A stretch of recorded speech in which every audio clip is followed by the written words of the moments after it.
नमस्कार दोस्तों, मैं हूं शुभम सर और आपका आज की क्लास में हार्दिक स्वागत है। तो लास्ट टाइम पे हम लोगों ने ग्लूकोज के बारे में बात करी थी बायोमोलिक्यूल के चैप्टर में। तो ग्लूकोज बेसिकली अगर हम देखें तो ये नेचर में फ्रीली भी रहता है और कंबाइंड फॉर्म में भी रहता है, यानी ये फ्री भी होता है और कंबाइंड फॉर्म में भी रहता है। ठीक है। और ये जनरली स्वीट में, फ्रूट में, हनी में ये क्या होता है, प्रेजेंट रहता है। राइप ग्रेप्स में भी क्या होता है, ये प्रेजेंट रहता है। ठीक है ना। ठीक है। और उसमें बहुत लार्ज अमाउंट में रहता है, याद रखिएगा। अब बनाते कैसे हैं, प्रिपरेशन कैसे करते हैं ग्लूकोज की। तो फ्रॉम सुक्रोज, यानी केन शुगर से आप उसको बना सकते हैं। अगर अगर आप सुक्रोज को डाइल्यूट HCl में या H2SO4 में एल्कोहलिक सॉल्यूशन में आप क्या करेंगे, इसको डिजोल्व करेंगे, तो सुक्रोज जो है ग्लूकोज प्लस फ्रुक्टोज में टूट जाएगा। तो याद रखिएगा, सुक्रोज जो हमेशा होता है वो ग्लूकोज प्लस फ्रुक्टोज में टूटता है। फ्रॉम स्टार्च, आप चाहे तो इसको स्टार्च से बना सकते हैं। कमर्शियली ग्लूकोज जो है वो स्टार्च के हाइड्रोलिसिस से ये जनरली बनता है। ठीक है।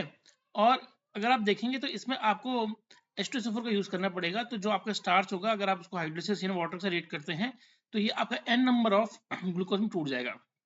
स्टार्च बहुत ज़्यादा बड़ा बायोमोलिक्यूल होता है और उसको अगर आप तोड़ेंगे तो वो बहुत सारे मोनोसैकेराइड यानी कि ग्लूकोज में क्या हो जाएगा, कन्वर्ट हो जाएगा। तो याद रखिएगा कि पॉलीसैकेराइड जो है, पॉली वो हमेशा मोनो में टूटता है, और यहाँ पर मोनो का मतलब क्या है, n नंबर ऑफ मोनो। यहाँ पर n नंबर ऑफ मोनो की हम बात कर रहे हैं। तीसरी रिएक्शन जो है वो है glucose react with hydroxyl amine to form oximes. याद रखिएगा, जब ग्लूकोज जो है वो हाइड्रोक्सिल अमीन के साथ रिएक्ट करता है तो वो ऑक्साइम बनाता है and adds a molecule of hydrogen cyanide to give cyanohydrin. और अगर आप उसमें HCl को ऐड कर देते हैं तो ये क्या बनाता है, ये साइनोहाइड्रिन का निर्माण करता है। तो बात करना, ऑक्साइम बनाएगा, ऑक्साइम से क्या बनाएगा, HCl रिएक्शन करने पर साइनोहाइड्रिन का निर्माण कर देगा।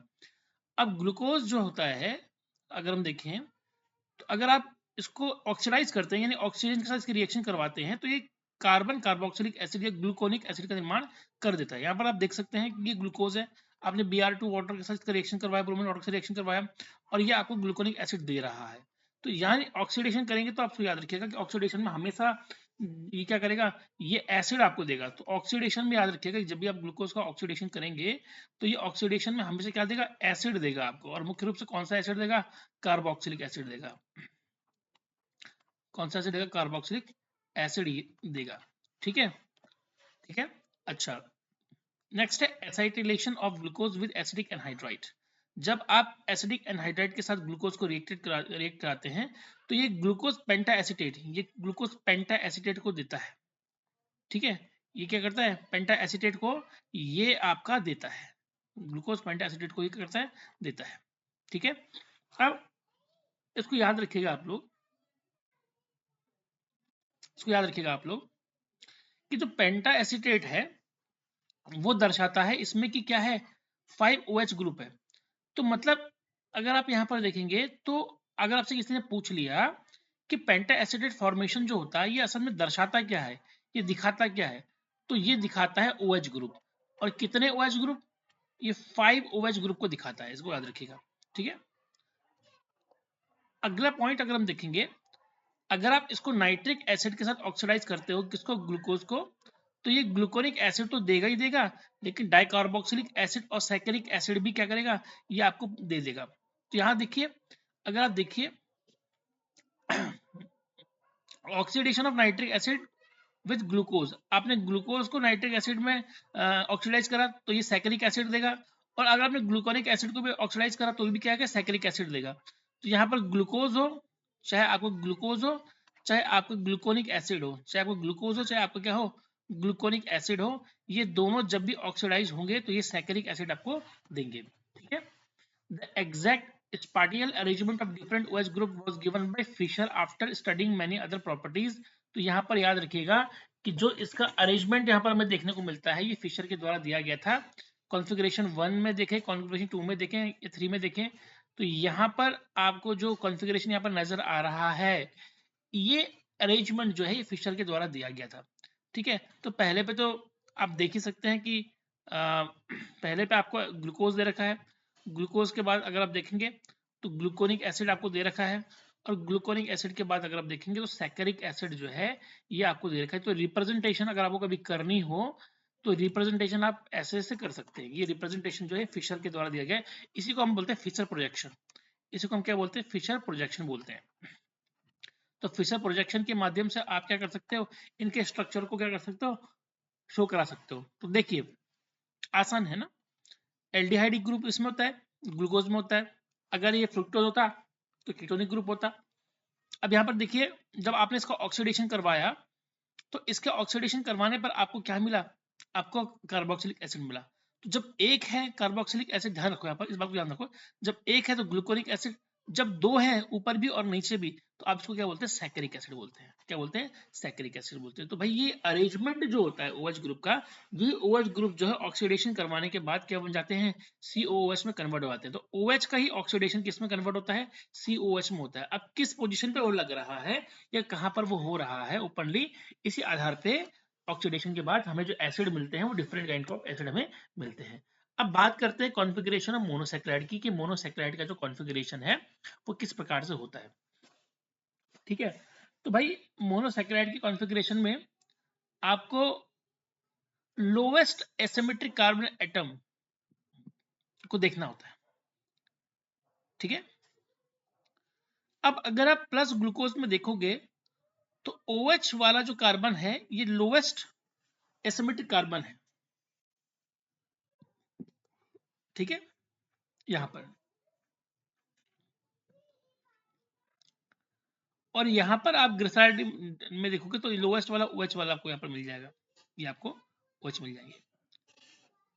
ठीक है, तो लोवेस्ट एसिमेट्रिक कार्बन एटम से हम इसको देखते हैं। ठीक है, साइक्लिक स्ट्रक्चर ऑफ ग्लूकोज, ये एक तरीका है बनाने का कि किस तरीके से आप इसका साइक्लिक स्ट्रक्चर शो कर सकते हैं। ग्लूकोज जनरली क्या है कि ये फाइंड किया गया है कि ग्लूकोज जो है वो 6 मेंबर्ड रिंग फॉर्म करता है। ठीक है, और अगर ये 6 मेंबर रिंग फॉर्म करता है तो ये स्ट्रक्चर आप इसका साइक्लिक भी बना सकते हैं। ठीक है, इससे आप रिंग फॉर्मेशन करवा सकते हो। अब ये स्ट्रक्चर आप देख रहे हो यहाँ पर दो तरीके से बन रखे, एक तो O यहाँ पर बीच में आ रखा है और एक यहाँ पर इस तरीके से आपको दिख रहा है। तो साइक्लिक स्ट्रक्चर में आप कैसे भी कर सकते हो, यहाँ पर आप इसको कन्वर्ट करोगे, इस साइड में इसको लेके जाओगे इस O को। ठीक है, तो ये आपका साइक्लिक स्ट्रक्चर आपको यहाँ पर देखने को मिल जाएगा। क्लियर है, तो साइक्लिक स्ट्रक्चर में इसको देख सकते हैं। The two cyclic hemiacetal form of glucose differ only in the configuration of the hydroxyl group at C1 called anomeric carbon. C1 देख लीजिए ये वाला और C1 देख लीजिए यह वाला। अब यहाँ पर H ऊपर है और यहाँ पर OH नीचे है, यहाँ पर OH ऊपर है, यहाँ पर H क्या है, नीचे है। तो अगर हम देखेंगे तो अगर कोई साइक्लिक हेमी एसिडल फॉर्म, ये दोनों, ये कौन सी फॉर्म है, ये साइक्लिक हेमी एसिडल फॉर्म है। अगर ये आपको देखना है तो केवल कार्बन नंबर 1 जो होता है इस पर आपको देखना पड़ता है कि एग्जैक्टली H और OH की पोजीशनिंग कैसी है। इसी कार्बन को हम बोलते हैं एनोमेरिक कार्बन। क्या बोलते हैं इसको हम, एनोमेरिक कार्बन बोलते हैं। अब इस एनोमेरिक कार्बन के आधार पे हम देखते हैं कि एग्जैक्टली पोजीशन क्या है, H ऊपर है कि OH नीचे है। ठीक है, इतना क्लियर है। इसी को हम अल्फा और बीटा एनोमर भी बोल देते हैं। ठीक है, इसी को हम क्या बोलते हैं, अल्फा और बीटा एनोमरी बोलते हैं। और ये स्ट्रक्चर जो कहलाता है, इस स्ट्रक्चर के लिए नाम हम देते हैं पायरानोज स्ट्रक्चर। इस स्ट्रक्चर के लिए हम क्या नाम देते हैं, पायरानोज, पायरानोज स्ट्रक्चर हम इसको देते हैं। ठीक है, यहाँ पर आपको पायरन दिख रहा है, इसी के नाम पे क्या पड़ा है, पायरानोज स्ट्रक्चर दिख रहे हैं। ठीक है, पायरन क्या होता है, देख लीजिए, पायरन एक साइक्लिक ऑर्गेनिक कंपाउंड होता है जिसमें कि एक ऑक्सीजन एटम होता है और 5 कार्बन एटम होते हैं किसी रिंग में। ठीक है, तो cyclic structure of glucose is more correctly represented by Haworth structure. ठीक है, तो उसको हावर्थ स्ट्रक्चर से आप कर सकते हैं, दिखा सकते हैं। अब बात करते हैं फ्रुक्टोज की, जिसको हम कीटोहेक्सोज भी कहते हैं। स्ट्रक्चर ऑफ फ्रुक्टोज में, और उसमें आप ध्यान रखना कि यहाँ पर कीटो ग्रुप होता है और ग्लूकोज में जो होता है वो एल्डिहाइड ग्रुप होता है, बस इतना ही फर्क होता है, स्ट्रक्चर इनके लगभग सेम ही होते हैं। ठीक है, यहाँ पर कीटो ग्रुप आपको नजर आ जाता है और एल्डिहाइड में आपको कौन सा ग्रुप नजर आता है, CHO ग्रुप नजर आता है। तो कीटो कहाँ पर है और CHO ग्रुप कहाँ पर है, इसी के आधार पर आप क्या कर सकते हैं, फ्रुक्टोज और ग्लूकोज में अंतर कर सकते हैं। तो फ्रुक्टोज का फॉर्मूला भी क्या होता है, सेम होता है। क्या होता है भाई, C6H12O6 होता है, ये फ्रुक्टोज का फॉर्मूला होता है, ये ग्लूकोज का फॉर्मूला होता है। बस फर्क इतना है कि वहां पर CHO लगा हुआ है, यहाँ पर क्या लगा हुआ है, C11O लगा हुआ है। यही आपको इसमें देखना है। ठीक है, अब देखिए यहाँ पर प्रॉब्लम ये है कि अगर रिएक्शन की हम बात करेंगे तो रिएक्शन में फर्क यहीं से आ जाता है। एल्डिहाइड ग्रुप जो होता है वो अपनी अलग रिएक्शन शो करता है और कीटोनिक ग्रुप जो होता है वो अपनी अलग रिएक्शन शो करता है। ठीक है,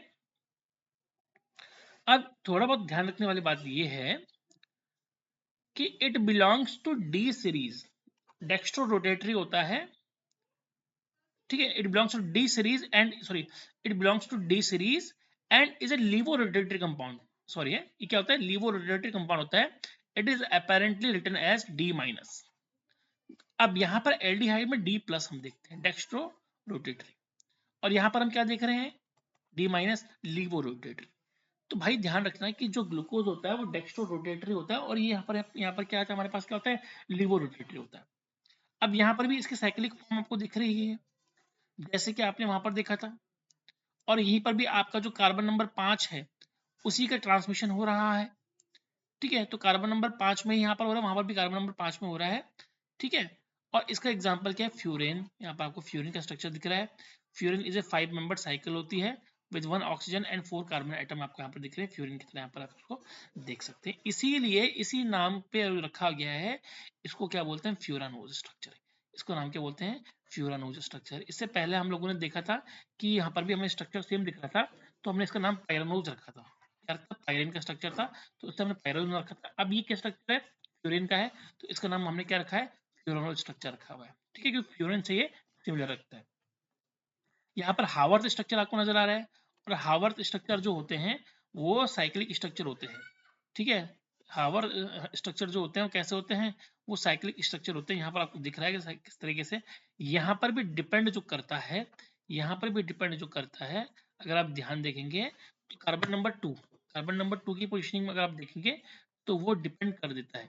कार्बन नंबर 2 में अगर आप देखिए यहाँ पर, तो CH2O ग्रुप ऊपर लगा हुआ है जिसका कार्बन नंबर फर्स्ट है, और OH नीचे लगा हुआ है। यहाँ पर CH2OH जो है वो नीचे लगा हुआ है, और OH जो है वो क्या लगा हुआ है, ऊपर लगा है। इन दोनों में डिफरेंस कर लीजिए, तो डिफरेंस हमें जो दिखता है वो कार्बन नंबर 2 पर जो पोजीशनिंग होती है CH2OH की, OH की, उसी में हमें क्या दिखता है, डिफरेंस हमें देखने को मिलता है। तो अल्फा ही क्यों है, इस कारण से, बीटा ही क्यों है, इस कारण से। तो यहाँ पर अल्फा पोजिशनिंग में CH2OH ऊपर होता है, और बीटा पोजिशनिंग में CH2OH जो होता है वो नीचे होता है। ठीक है, पहला कार्बन इसको ही चुना जाता है। ठीक है, अब कुछ क्वेश्चन है हमारे पास प्रैक्टिस करने के लिए, which of the following monosaccharide is a ketohexose। तो आपको मैंने पहले बता दी कीटो ग्रुप किसमें रहता है, फ्रुक्टोज में, तो आंसर क्या हो जाएगा, फ्रुक्टोज। तो glucose is prepared commercially from the hydrolysis of dash by boiling it with dilute H2SO4 at 393 kelvin under pressure. तो वो क्या बन जाएगा, आपका स्टार्च। अगर ग्लूकोज को कमर्शियली बनाना है तो आपको हाइड्रोलिसिस करना पड़ेगा, किसका, पॉलीहाइड्रोक्सी का, और पॉलीहाइड्रोक्सी आपका क्या है, स्टार्च है। ठीक है, H2SO4 की प्रेजेंस में और 393 केल्विन के अंडर के प्रेशर में आपको करना पड़ेगा। अब नेक्स्ट क्वेश्चन जो है कि the reaction of glucose with hydrogen cyanide, अभी मैंने आपको करवाया था। तो अगर कोई रिएक्शन जो है ग्लूकोज के हाइड्रोजन साइनाइड के साथ होती है, तो हमेशा ध्यान रखना कि ये शो करती है कि उसके अंदर क्या ग्रुप है, उसके अंदर कार्बोनिल ग्रुप है। तो याद रखना कि इस तरह की रिएक्शन जो है ये कार्बोनिल ग्रुप को शो करती है। तो यहाँ पर आप देखेंगे तो ये बी, यहाँ पर आप देखेंगे बी हमारे पास यहाँ पर क्वेश्चन है कि presence of A carbonyl group in A glucose. तो ग्लूकोज के अंदर जो कार्बोनिल ग्रुप होता है इसकी प्रेजेंस को क्या करता है, शो करता है। Glyceraldehyde is a carbohydrate. Glyceraldehyde जो है क्या है, कार्बोहाइड्रेट है। तो बिल्कुल सही बात है भाई, ग्लिसरॉल्डिहाइड जो है वो कार्बोहाइड्रेट है। नीट 2017 में क्वेश्चन आ रखा है, जरा देख लेते हैं। Which of the following are not polymeric, कौन से इसमें पॉलीमरिक होते हैं, प्रोटीन्स पॉलीमरिक होते हैं, पॉलीसैकेराइड पॉलीमरिक होते हैं, न्यूक्लिक एसिड पॉलीमरिक होते हैं, लेकिन लिपिड जो है वो पॉलीमरिक नहीं होते हैं। तो इसीलिए इसका आंसर जो रहेगा आपका क्या रहेगा, वो आपका आंसर लिपिड रहेगा। ठीक है, अब बात कर लेते हैं किसकी, डाइसैकेराइड की। डाइसैकेराइड क्या होता है, तो डाई तो आपको पता है कि डाई मतलब टू, टू मतलब कौन से टू, मोनो। तो अगर दो मोनोसैकेराइड आपको कहीं पर आपस में ज्वाइंट लगते हैं किसी ऑक्साइड लिंकेज के माध्यम से, तो वहां पर जो चीज बनती है उसको हम क्या बोलते हैं, उसको हम डाइसैकेराइड बोलते हैं। तो इनके बीच में जो लिंकेज पाया जाता है, इसको डाई के बीच में जो लिंकेज पाया जाता है इसको बोलते हैं ग्लाइकोसाइडिक लिंकेज। क्या बोलते हैं, ग्लाइकोसाइडिक लिंकेज। यानी दो मोनोसैकेराइड जिस लिंकेज से आपस में जुड़े हुए होते हैं, उस लिंकेज के लिए नाम दिया जाता है ग्लाइकोसाइडिक लिंकेज। ये तो क्लियर है। अब सबसे बड़ा एग्जांपल क्या है, सुक्रोज। सबसे कॉमन डाइसैकेराइड जो है वो कौन सा है, सुक्रोज है। इसको नोट कर लीजिएगा, एग्जाम में पूछा जा सकता है कि सबसे कॉमन डाइसैकेराइड कौन सा है, तो सुक्रोज है। ठीक है, sucrose which on hydrolysis gives equimolar mixture of D plus glucose and D minus fructose. ठीक है, तो सुक्रोज को कभी हाइड्रोलिसिस करेंगे तो ये ग्लूकोज प्लस फ्रुक्टोज में टूटता है, मैं आपको स्टार्टिंग में बता चुका हूँ। अब these two monosaccharide are held together by a glycosidic linkage, मैंने आपको बताया है। अब वो याद रखिएगा कि इसमें ये क्वेश्चन बन जाता है कि जो ग्लाइकोसिडिक लिंकेज है वो किस किस के बीच में है। तो ग्लाइकोसिडिक लिंकेज जो है ये आपको दिखता है C1 अल्फा ग्लूकोज में, यानी ग्लूकोज का C1 होगा, और C2 किसका होगा, C2 होगा बीटा फ्रुक्टोज का। बीटा फ्रुक्टोज को क्या होगा, C2, यानी C1 और C2 के बीच में होता है। C1 ग्लूकोज का होगा और C2 किसका होगा, C2 आपका जो होगा वो किसका होगा, फ्रुक्टोज का। ठीक है, अब यहाँ पर देखिए hydrolysis sucrose brings about a change in the sign of rotation from dextro rotated to laevo and the product is named as invert sugar. अगर आप हाइड्रोलिसिस करते हैं किसका, सुक्रोज करते हैं, तो वो रोटेशन चेंज हमें यहाँ पर देखने को मिल जाती है, और जो रोटेशन के में डेक्स्ट्रो जो होता है लीवो में कन्वर्ट हो जाता है, इस रोटेशन के बाद जो शुगर बनता है उसको बोलते हैं इन्वर्ट शुगर। तो इन्वर्ट शुगर की कोई ऐसी परिभाषा नहीं है, बस इसको आप ऐसे लिख सकते हैं कि इन्वर्ट शुगर जो है वो असल में सुक्रोज का क्या है, इन्वर्टेड रूप है। सुक्रोज का क्या है, इन्वर्टेड रूप है। अगर आप देखेंगे तो ये क्या है, सुक्रोज का इन्वर्टेड रूप है। इन्वर्टेड रूप का मतलब यहाँ पर क्या समझे हम लोग, इन्वर्टेड रूप का समझेंगे प्लस डी से क्या हो रहा है, माइनस डी जा रहा है ये, यानी डेक्स्ट्रो से क्या बन रहा है, ये डेक्स्ट्रो से ये लीवो बन रहा है। तो जब डेक्स्ट्रो से लीवो बन रहा है तो इसको हम क्या बोलते हैं, इन्वर्ट शुगर बोलते हैं। इन्वर्ट शुगर में डेक्स्ट्रो रोटेटरी नहीं होता है, कैसा होता है, लीवो रोटेटरी होता है, इसको याद रखिएगा आप लोग। ठीक है, अच्छा अब बात करते हैं दूसरे की। दूसरा माल्टोज है, ये भी आपका डाइसेक्राइड है। मैंने आपको बताया कि जब माल्टोज टूटता है तो माल्टोज हमेशा ग्लूकोज प्लस ग्लूकोज में टूटता है। यहाँ पर आपको दिख रहा है कि ग्लूकोज प्लस ग्लूकोज में टूट रहा है। अब सवाल ये कि लिंकेज कहाँ पर आपको दिखता है, तो C1 और C4 के बीच में। यहाँ पर लिंकेज C1 और C4 के बीच में मिलता है। यहाँ पर आपने लिंकेज दिखा था तो C1 और C2 के बीच में दिख रहा था कोई ग्रुप में, यहाँ पर C1 और C4 के बीच में लिंकेज दिख रहा है, इसको याद रखिएगा। ये डायग्राम जो है, इस डायग्राम को आप थोड़ा बना के रखिएगा अपनी कॉपी में। ये डायग्राम एग्जाम के लिए क्या आएगा, काम आएगा आपके। ठीक है, माल्टोज की जो यहाँ पर प्रेजेंस आपको दिख रही है, ये आपके एग्जाम के लिए इंपॉर्टेंट है। बात कर लेते हैं लैक्टोज की। लैक्टोज क्या करता है, लैक्टोज जनरली दूध में मिलता है, इसीलिए इसको लैक्टोज जनरली किस में मिलता है, सॉरी है, एक मिनट सॉरी, ओके ओके, क्या प्रॉब्लम होगी इसमें, हाँ, लैक्टोज जनरली किस में मिलता है, मिल्क शुगर में, यानी कि दूध में मिलता है। ठीक है, और ये लैक्टोज एग्जाम में आता भी है, एग्जाम में बहुत कॉमन क्वेश्चन है। अब ये जो बना हुआ होता है कि जब भी आप लैक्टोज को तोड़ोगे तो लैक्टोज हमेशा गैलेक्टोज और ग्लूकोज में टूटेगा। तो बीटा डी गैलेक्टोज और बीटा डी ग्लूकोज, इसमें भी पूछ सकता है आपसे कि कौन सा कार्बन जो है गैलेक्टोज का किससे जुड़ा हुआ है, तो C4 C1 कार्बन जो होता है गैलेक्टोज का, एग्जाम इसमें इसमें डायग्राम में देख लीजिए, ये ग्लूकोज के साथ C4 कार्बन के साथ लिंकेज होता है, और ये लिंकेज आपको यहाँ पर दिख रहा है, इसको हम क्या बोलते हैं, ग्लाइकोसिडिक लिंकेज। ग्लाइकोसिडिक लिंकेज बोलते हैं, ये मैं आपको ऑलरेडी बता चुका हूँ। ठीक है ना, इसको हम क्या बोलते हैं, ग्लाइकोसिडिक लिंकेज, इसे हम बोलते हैं। ठीक है, और इसी को हम क्या बोलते हैं, रिड्यूसिंग शुगर भी बोलते हैं, इसको हम क्या बोलते हैं, रिड्यूसिंग शुगर। तो ध्यान रखिएगा आप लोग कि हमने यहाँ पर कुछ नाम पढ़े हैं, जैसे हमने बोला इन्वर्ट शुगर, हमने बोला इन्वर्ट शुगर, तो हमने बोला कि इन्वर्ट शुगर जो है, तो इन्वर्ट शुगर क्या है, इन्वर्ट शुगर आपका सुक्रोज है। इन्वर्ट शुगर आपका क्या है, सुक्रोज है। रिड्यूसिंग शुगर क्या है आपका, रिड्यूसिंग शुगर आपका लैक्टोज है। रिड्यूसिंग शुगर क्या है आपका, लैक्टोज है। ठीक है, इसको याद रखिएगा। चलिए बात कर लेते हैं किसकी, पॉलीसेक्राइड की। अब बात करते हैं किसकी, पॉलीसेक्राइड की बात कर लेते हैं। ठीक है, एक मिनट चाहिए, ठीक है। अब पॉलीसेक्राइड की बात करें तो polysaccharide contains are large number of monosaccharide, यानी सिंपल सी बात है, बहुत सारे पॉलीसेक्राइड जब टूटेंगे, सॉरी, एक पॉलीसेक्राइड जब एक पॉली जब टूटेगा तो बहुत सारे, हिंदी में लिख लेता हूँ, बहुत सारे मोनोसेक्राइड में टूटेगा, यानी बहुत सारे मोनोसेक्राइड को मिलाने के बाद जो बनता है उसको बोलते हैं पॉलीसेक्राइड। कोई भी मोनोसेक्राइड है वो हमेशा ग्लाइकोसिडिक लिंकेज से जुड़ा हुआ होगा। तो बार बार याद रखिएगा कि यहाँ पर आपको एक लिंकेज दिखेगा, ग्लाइकोसिडिक लिंकेज, उनके बीच में जो लिंकेज बनता है, बॉन्ड बनता है, वो ग्लाइकोसिडिक लिंकेज होता है। ठीक है, अब जो पॉलीसेक्राइड है उसके लिए एक शब्द आता है, और वो शब्द कौन सा है, फूड स्टोरेज और स्ट्रक्चरल मटेरियल्स। ठीक है, इनका यूज, जो पॉलीसेक्राइड का यूज जो होता है, ये असल में फूड स्टोरेज के लिए होता है और स्ट्रक्चरल मटेरियल के लिए ये जनरली यूज किए जाते हैं। स्टार्च की बात कर लेते हैं, तो जनरली प्लांट में आपको क्या मिलता है, स्टार्च मिलता है। Starch is main storage polysaccharide है। It is most it is the most important dietary source for human being. ठीक है, तो ये है बहुत, जिसको हम हिंदी में घरों में अगर आपने देखा होगा मांड बोलते हैं। मांड मतलब कि चावल को जब उबालते हैं तो उबालने के बाद चावल से एक आप कह सकते हैं थोड़ा सा विस्कस एक पदार्थ निकलता है, तरल निकलता है पानी के साथ, उसी को मांड बोलते हैं, वही आपका स्टार्च है। ठीक है, तो ये हमारे डाइटरी सोर्स का एक इंपॉर्टेंट चीज है। और हाई कंटेंट ऑफ स्टार्च जो है वो सीरियल्स में, रूट्स में, ट्यूबर्स में और कुछ वेजिटेबल में मिलता है। ठीक है, और याद रखिएगा कि it is a polymer. Polymer किसको बोलते हैं? जब छोटे छोटे मोनोमर आपस में जुड़कर एक बहुत बड़ी चीज बनाते हैं उसको पॉलीमर बोलते हैं। तो ये क्या है? It is a polymer. ये क्या है? एक पॉलीमर है।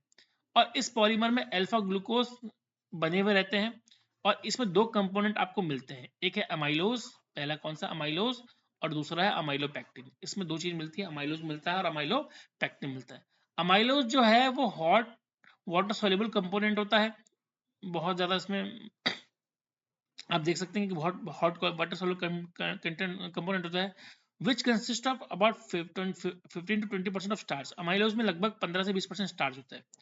Chemically amylose is a long unbranch chain with 200 to 1000 alpha D glucose unit. Chemically अगर हम देखेंगे तो अमाइलोज में 200 से लेकर 1000 अल्फा डी ग्लूकोज यूनिट इसमें क्या होती है? मौजूद रहती हैं, जो कि C1C4, याद रखिएगा कि ये लिंकेज इंपॉर्टेंट है, जो कि C1C4 ग्लाइकोसिडिक लिंकेज से आपस में जुड़ी होती है। इसी तरीके से अगर हम देखेंगे इसी तरीके से अगर हम देखेंगे तो अमाइलोपेक्टिन जो है ये इनसॉल्युबल इन हॉट वाटर होता है और इसमें 80 से 85% जो होता है स्टार्च होता है, याद रखिएगा। तो अमाइलोपेक्टिन में स्टार्च ज्यादा होता है, इसमें स्टार्च क्या होता है? ज्यादा होता है। ठीक है, और जो अमाइलोज होता है उसमें स्टार्च कम होता है। ठीक है, अब याद रखिएगा कि ये सिंपल सी बात है, पॉलीमर है तो ये ब्रांच चेन तो होगा ही होगा। तो ये ब्रांच चेन पॉलीमर होता है। अल्फा डी ग्लूकोज यूनिट जो होती है इसमें C1 का रिएक्शन जो होता है, C1 का जो अटैचमेंट होता है वो C4 के साथ होता है। यहाँ पर देखिए कार्बन 1 है, ये कार्बन H के साथ क्या हो रहा है? कार्बन 4 के साथ क्या हो रहा है? जुड़ रहा है। तो इनके बीच में जो लिंक है इसको बोलते हैं अल्फा लिंक। ठीक है, ये एक ग्लाइकोसिडिक बॉन्ड भी आप इसके कह सकते हैं। ठीक है, हर जगह आपको ये मिलेगा C1 C4 ये आपस में हर जगह जुड़ेंगे तो C1 जो होगा वो C4 से क्या होगा? जुड़ेगा। C1 जो होगा हमें किससे होगा? C4 से जुड़ा होगा, ब्रांच में भी जुड़ेगा। C1 C4 से क्या होगा? जुड़ा होगा। C1 C4 से क्या होगा? जुड़ा हुआ आपको मिल जाएगा। हाँ, अगर याद रखना कि कहीं पर अगर ब्रांच कहीं पर दिखती है, इस बात को याद रखिएगा, कहीं पर ब्रांच मिलती है तो ब्रांच में C6 का यूज होगा। ठीक है, C1 जो होगा वो ब्रांच में C6 कार्बन के साथ क्या करेगा? अटैचमेंट उसकी रखेगा। तो C1 जो है वो असल में आपको C6 कार्बन के साथ आपको देखने को ये जनरली आपको मिलेगा। ठीक है, ये आपको देखने को जनरली क्या होगा? मिलेगा, इस बात को याद रखिएगा। सेलुलोज जो है वो स्टार्च के बाद दूसरा इंपॉर्टेंट पॉलीसेकेराइड है और ये प्लांट में ही होता है, एक्सक्लूसिवली होता है प्लांट में। ठीक है, और ये मोस्ट अबंडेंट ऑर्गेनिक सब्सटेंस है प्लांट किंगडम का। सेल वॉल अगर आप देखेंगे किसकी बनी होती है? सेलुलोज की बनी होती है। और सेलुलोज जो होता है ये पॉलीसेकेराइड होता है, इसमें बीटा डी ग्लूकोज की यूनिट होती है। इससे पहले स्टार्च हमने देखा, तो अगर कभी पूछेंगे स्टार्च में किसकी यूनिट होती है तो आप बोलेंगे अल्फा डी ग्लूकोज की यूनिट होती है। और अगर आपसे इसने पूछ लिया सेलुलोज में किसकी यूनिट होती है, तो सेलुलोज में जो होती है वो बीटा डी ग्लूकोज की क्या होती है? यूनिट होती है, जो कि आपस में ग्लाइकोसिडिक लिंकेज से क्या होते हैं? बने हुए होते हैं। तो C1 of one glucose unit and C4 of next glucose unit आपस में क्या होते हैं? जुड़े हुए होते हैं। तीसरा जो हमारे पास इंपॉर्टेंट है वो है ग्लाइकोजन। तीसरा जो हमारे पास इंपॉर्टेंट है वो कौन सा है? ग्लाइकोजन है। तो कार्बोहाइड्रेट जो होता है वो एनिमल बॉडी में ग्लाइकोजन के रूप में क्या होता है? स्टोर होता है। तो कार्बोहाइड्रेट ज्यादा अगर आप खा लेते हैं तो किस में वो होता है? ग्लाइकोजन के रूप में कन्वर्ट हो जाता है। और इसी ग्लाइकोजन को हम क्या बोलते हैं? एनिमल स्टार्च बोलते हैं। इसी को हम क्या बोलते हैं? एनिमल स्टार्च बोलते हैं, क्योंकि इसका स्ट्रक्चर जो है वो अमाइलोपेक्टिन से क्या होता है? सिमिलर इसका देखने को मिलता है, इसलिए इसको हम क्या बोलते हैं? ये है आपका क्या है? आपका एनिमल स्टार्च है। अब ये जनरली आपके लिवर में, मसल्स में, ब्रेन में, इन जगह पर ये मिलता है। और जब भी आपको ग्लूकोज की नीड होती है तो ये टूट जाता है। ठीक है, तो ग्लाइकोजन जो होता है, ठीक है, वो ग्लूकोज में क्या होता है? टूट जाता है। ठीक है, और glycogen is also found in east fungi. East fungi में भी आपको ये क्या होता है? मिलता है। तो अब बात करते हैं इंपॉर्टेंस कार्बोहाइड्रेट की। कार्बोहाइड्रेट की इंपॉर्टेंस क्या है? तो कार्बोहाइड्रेट्स आर माइक्रोन्यूट्रिएंट्स। ठीक है, पहली बात, कार्बोहाइड्रेट माइक्रोन्यूट्रिएंट्स है। दूसरी बात, दे कंप्रेस कार्बन हाइड्रोजन ऑक्सीजन, बिल्कुल सही बात है, केमिकली इनके पास कार्बन हाइड्रोजन और ऑक्सीजन होता है। तीसरी बात, सर्वाइव स्टोरेज मॉलिक्यूल, बिल्कुल भाई स्टोरेज मॉलिक्यूल होता है। ग्लाइकोजन जो होता है एनिमल में, जो होता है स्टार्च जो होता है प्लांट्स में। आपसे किसी ने पूछा कि एनिमल में कौन सा कार्बोहाइड्रेट स्टोर होता है, तो आप बोलोगे ग्लाइकोजन। और प्लांट्स में कौन सा कार्बोहाइड्रेट स्टोर होता है, तो क्या होगा, वो होगा स्टार्च। तो ये स्टोरेज मॉलिक्यूल, स्टोर के रूप में स्टोरेज कर सकते हैं इसका, ठीक है। मेन सोर्स ऑफ एनर्जी, ये क्या है, मेन सोर्स ऑफ एनर्जी है। Fibre is a carbohydrate that adds in digestion, ठीक है। ये मेन सोर्स ऑफ, इनसे ऊर्जा मिलती है। ग्लूकोज को टूटेंगे तो 36 एटीपी ऑफ क्या मिलेगी आपको, एनर्जी मिलेगी। ग्लूकोज जब भी टूटता है, जब भी ग्लूकोज टूटेगा तो 36 एटीपी की एनर्जी मिलेगी, एडिशन ट्राइफॉस्फेट। और एटीपी को क्या बोलते हैं हम, ऊर्जा बोलते हैं, ठीक है, पावर बोलते हैं। Carbohydrate associated with protein, carbohydrate जो है वो प्रोटीन से एसोसिएट होता है, जैसे glycoprotein. Carbohydrate associated with lipid, इसको क्या बोलते हैं, ग्लाइकोलिपिड, ठीक है। और they form the constituent of nucleic acid, ये न्यूक्लिक एसिड का एक क्या है, कॉन्स्टिट्यूएंट है, इनसे मिलकर न्यूक्लिक एसिड बनता है। Cell wall of plant and bacteria compose cellulose, बिल्कुल आप जानते हैं कि सेल वॉल जो होती है प्लांट और बैक्टीरिया की किससे होती है, किससे कंपोज होती है, सेलुलोज से कंपोज होती है। तो कुछ क्वेश्चन हमारे सामने है। Two functional groups characteristics of sugar कौन कौन से होते हैं, कार्बोनिल और हाइड्रोक्सिल, याद रखिएगा, कार्बोनिल और हाइड्रोक्सिल इसमें आपका आंसर रहेगा। The alpha D glucose and beta D glucose isomer of glucose is known as, उसको हम बोलते हैं एनोमर्स, क्या बोलते हैं हम, एनोमर्स बोलते हैं। Sugar which does not give reddish brown PPT with Fehling solution और सुक्रोज, याद रखिएगा कि सुक्रोज कभी भी रेडिश ब्राउन पीपीटी नहीं देते फेरिंग रीजन के साथ। Glucose on oxidation with nitric acid as well as gluconic acid both gives an hexane, याद रखिएगा ग्लूकोज जो है, अगर नाइट्रिक एसिड का आप क्या करते हैं, इसको रिएक्ट करवाते हैं, तो ग्लूकोनिक एसिड जो होगा वो क्या देगा आपको, एन हेक्सेन देगा। The spontaneous change in the specific rotation of an optical active compound is called, तो जब भी किसी स्पॉन्टेनियस चेंज हमें ऑप्टिकल स्पेसिफिक रोटेशन में नजर आता है ऑप्टिकल एक्टिव कंपाउंड में, उसको हम बोलते हैं रिटेंशन, क्या बोलते हैं, रिटेंशन, ठीक है। क्लियर है। मेरे प्यारे बच्चों, आज की क्लास हम रखेंगे और मिलते हैं अगली क्लास में, तब तक के लिए बहुत बहुत धन्यवाद।